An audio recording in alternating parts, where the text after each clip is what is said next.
Si c'est des troupes au sol pour surveiller le cessez-le-feu dicté par Poutine, aux conditions de Poutine, alors en effet, je suis pas pour. Ok, il n'est pas pour. Mais en quoi ça le concerne ? Du moins plus que nous.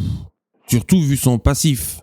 La réponse est peut-être dans Libération, qui titre « Ukraine, Israël, Gaza, Libye, la diplomatie parallèle de BHL, l'éminence grise de Macron ». Tiens donc. Il a conquis le chef de l'État comme ses prédécesseurs à force d'entre-gens et d'audace diplomatique, aux grandes dames du Quai d'Orsay. Depuis le fiasco libyen, c'est bien de le rappeler, Bernard-Henri Lévy, alias BHL, continue d'œuvrer en coulisses avec une influence très sensible sur les dossiers géopolitiques.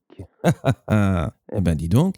Parce que c'est ça qui se trame en ce moment. C'est un cessez-le-feu aux conditions de Vladimir Poutine. Et ce cessez-le-feu, s'il est appliqué, il se fera contre les Ukrainiens et ce sera une défaite pour l'Occident et une honte pour la France. Une honte pour la France ? Mais pourquoi ça ? Qu'est-ce qu'on peut faire pour aider l'Ukraine ? Qu'est-ce qu'on peut faire pour l'aider à vaincre Poutine, qui est notre adversaire ? Ah ben voilà, Poutine est notre adversaire. Donc là, tu dis textuellement que l'on est en guerre, que la France est en guerre contre la Russie. Parce que des troupes au sol français, des soldats français, des militaires français, il y en a des gens en Ukraine. Ah bon ?